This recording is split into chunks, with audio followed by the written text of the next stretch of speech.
Okay, this is a video of downtown Palmer, Alaska, starting here looking at Matanuska Peak, or Byers Peak it's called, east of town, and gonna pan around here. There's a little public restroom area in our core downtown, and we're gonna walk through the visitor center and gardens.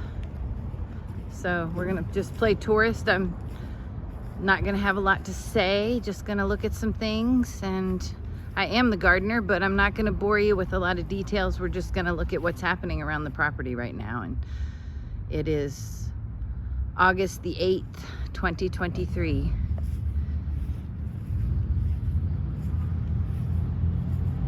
This was put in by the Lions in the 1970s, and it's a list of air miles, driving miles, to all different places around the world. It's kind of interesting. It gets a lot of attention from people. It's a big tourist destination. People come to look at the mileage pole.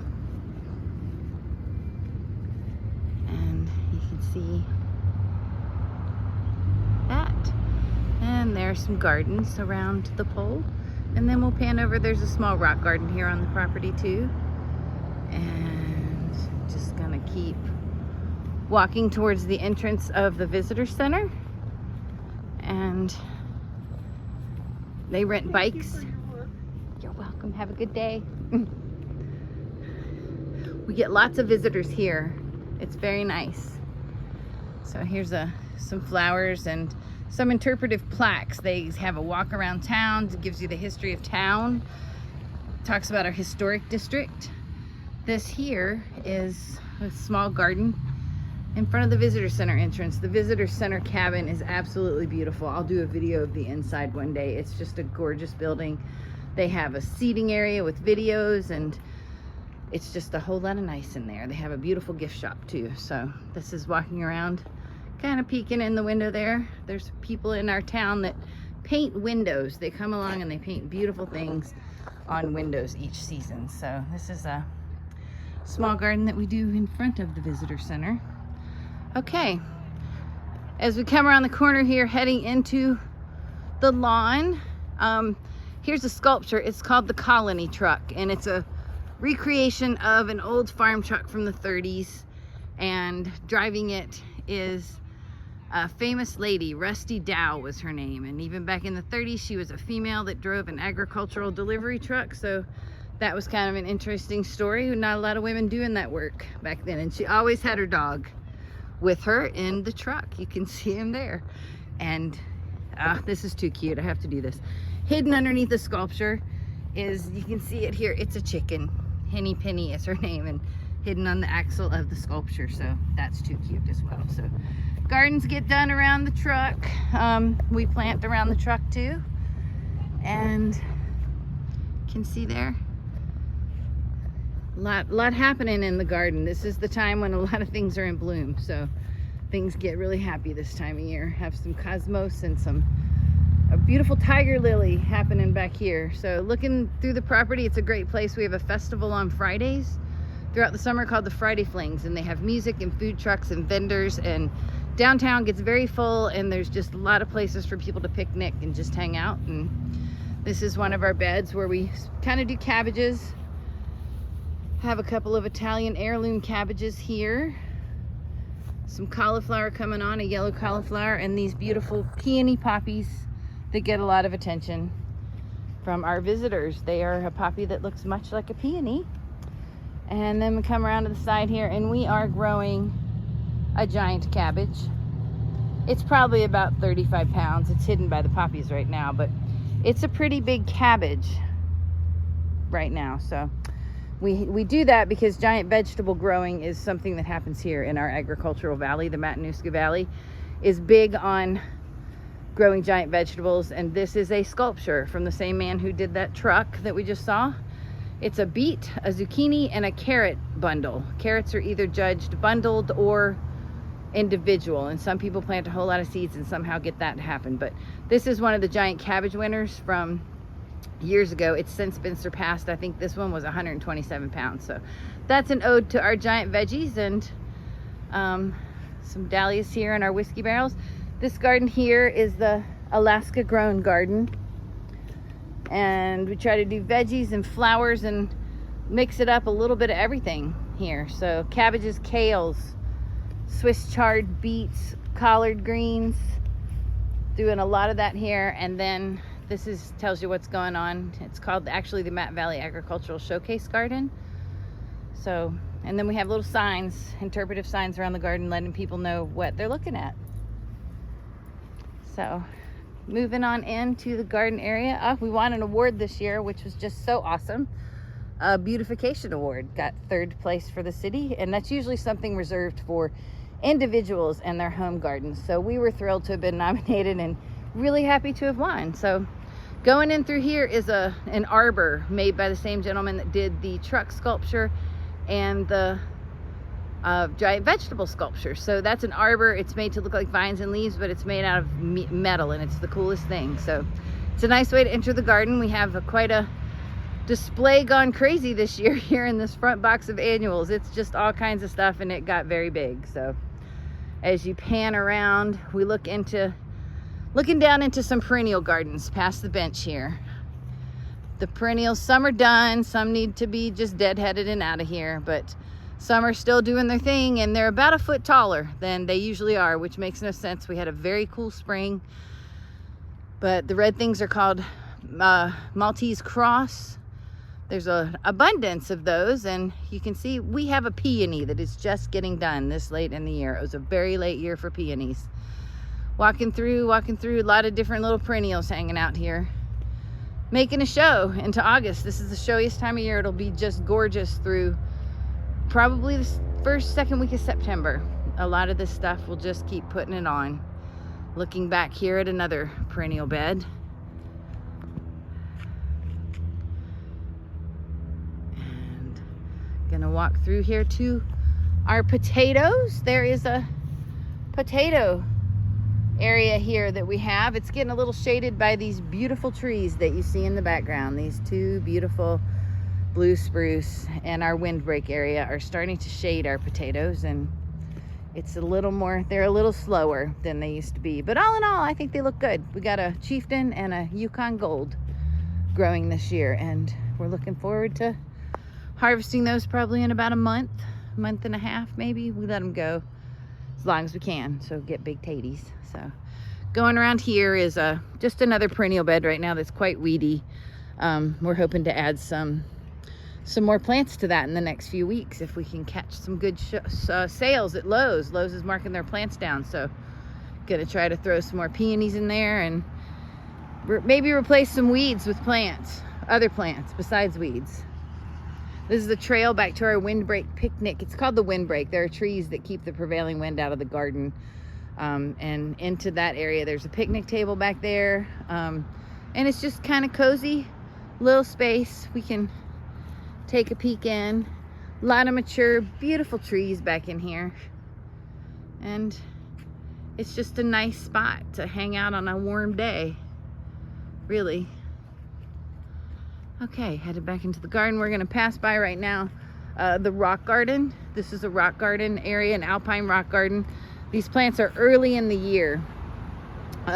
They come very early in the spring. They're alpine plants from our local mountains, plus mountains all over the world where people have collected plants and seeds. And this one's kind of blocked off for the year, trying to keep people to stop walking through there. It's not really, don't want them to make too many trails. We give them enough trails. So this is a wild woodland here. Really nice wild woodland where you can see a lot of our native plants. So you're walking through an Alaska forest, this is what you're gonna see. The Devil's Club, that's an interesting plant.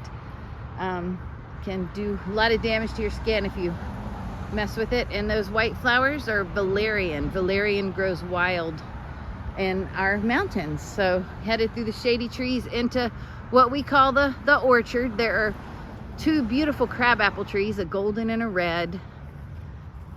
Sort of, you can kind of pass by there, and this red one, they are just abundant with apples. I mean, abundant apples on these at this time of year. And then we walk through our berries, whole row of black currants, red currants, gooseberries, honeyberries.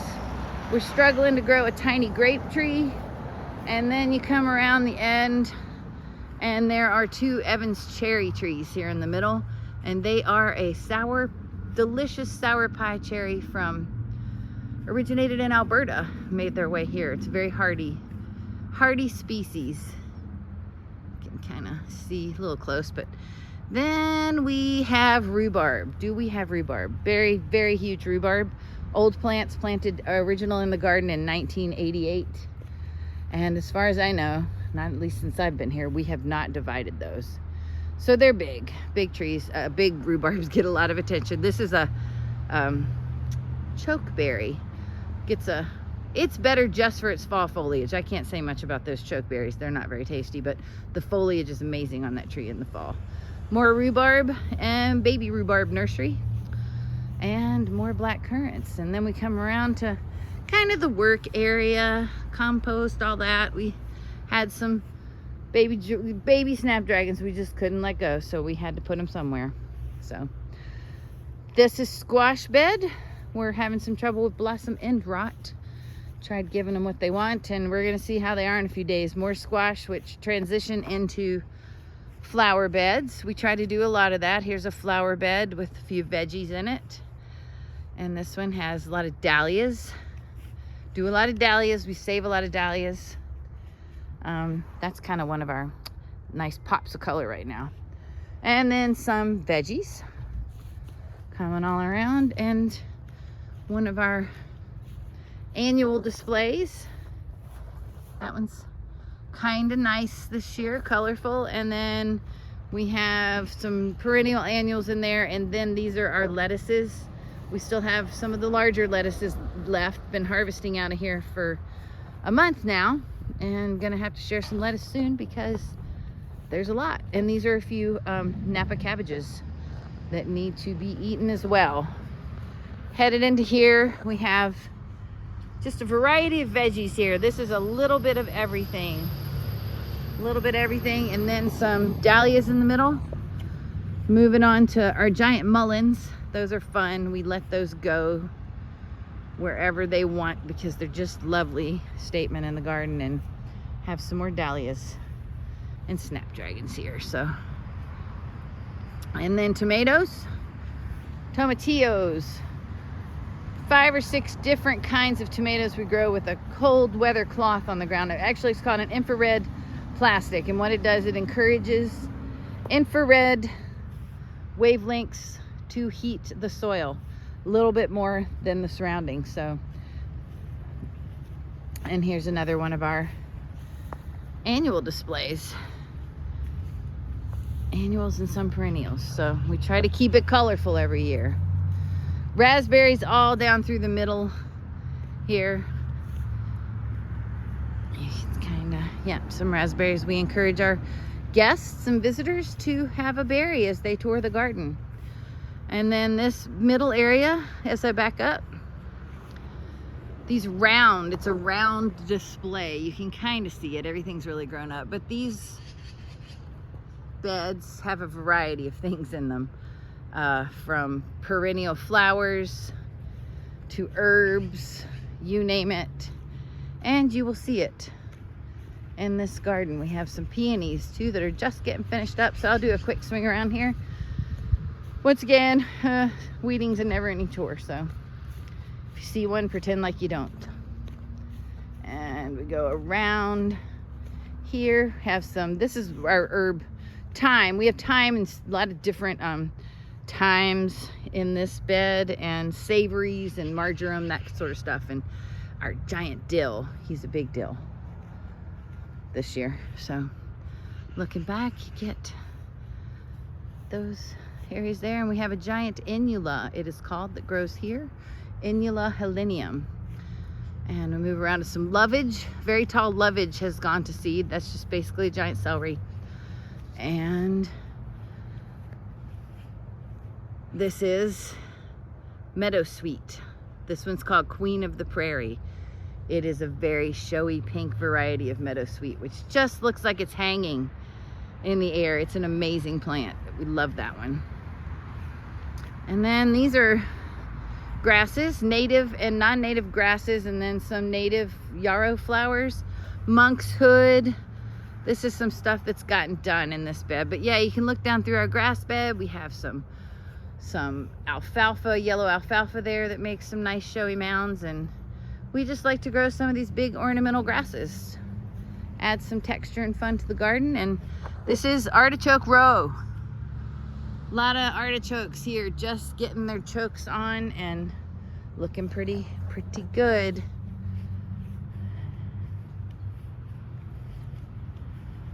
Purple ones this year, Imperial Purple and Globe, the standard artichokes. So yeah, we'll pan around here to some yarrow and some alfalfa. And here's the back side of our entry box right here. And we'll move on into a little flower bed that we have behind the greenhouse, and we'll pan back through looking towards the back of the garden again. You can see the mountains a bit back there. We have Twin Peak Goat is back there. They came out of the clouds a little bit, and maybe if I pan around here again, we can get a view of Pioneer Peak. That's about 6,000 some, 6,600.